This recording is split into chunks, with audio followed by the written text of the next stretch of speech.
Narito na sila, ang nag-iisang masugid na tagahanga ni Nicole Yala, Chris Chuper! Kasama ang nag-iisang die-hard fan ni Chris Chuper, Nicole Yala! Mula sa Mahiwagang Burnay, ang kwento.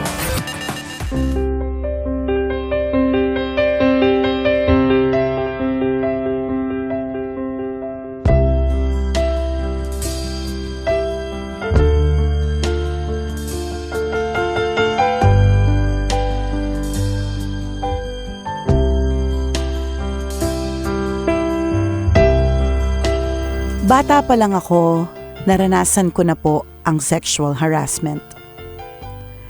Gusto ko lang pong i-share ang istorya ko na hanggang ngayon ay dala-dala ko pa rin. Kinikimkim ko ito ng mahabang panahon at hindi ko po nasasabi sa pamilya ko. Lumaki po ako nagtatrabaho para lang masuportahan ang pag-aaral ko. Grade 1 pa lang ako, naranasan ko nang magtrabaho sa bukid. Isang araw, sinabi ng mga magulang ko na wala na silang pera at kailangan ko nang huminto sa pag-aaral. Mag-aasawa din naman daw ako. Bakit pa ako mag-aaral? Nang marinig ko yon, hindi na ako umimik. Umiyak na lang ako. Isang umaga, may lumapit sa akin na ninong ko. Ninong ko daw siya sa binyag. Tinanong niya po ako kung gusto ko po mag-aral. Tuwang-tuwa naman ako kasi chance ko na yun eh. Kaya pumayag ako sa alok niya. Unang buwan ko sa kanila, mababait naman sila. Lingkod kasi ng simbahan yung ninong ko. May 4 siyang anak. Parang tatay na ang turing ko sa kanya. Siya ang nagsasaing ng umagahan namin. Pagkagising ko, luto na ang lahat. Ramdam ko, mahal nila ako. Nagsiselos pa nga yung mga anak niya kasi hindi daw ganun sa kanila ang tatay nila noon. Sobrang higpit sa akin noon ang ninong ko. Ayaw niya akong palabasin ng bahay.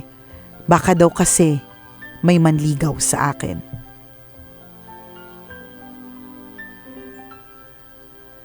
Isang araw dumating ang matinding dagok sa kanilang buhay. Namatay ang asawa ng ninong ko dahil sa cardiac arrest. First year high school ako noon. Isang araw, nagising na lang ako dahil may humalik sa akin.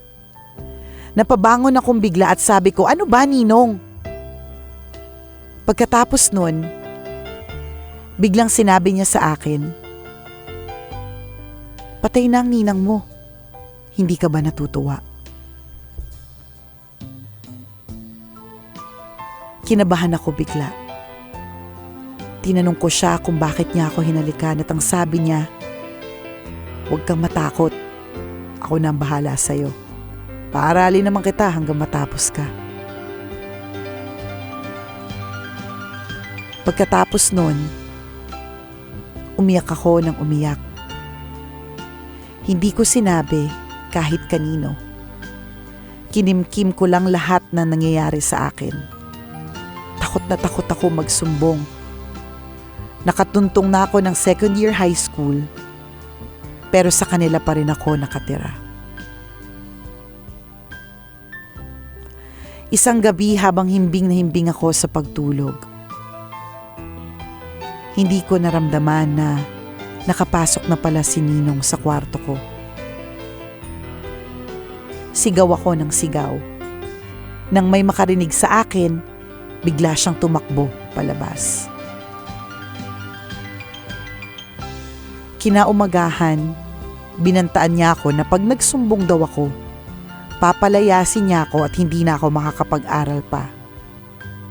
Sinunod ko naman ang gusto niya.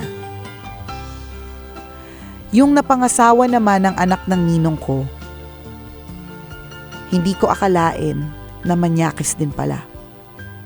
Palagi niya akong sinasama sa bukirin. Minsan habang kumakain ako ng tubo, bigla niya akong tinawag.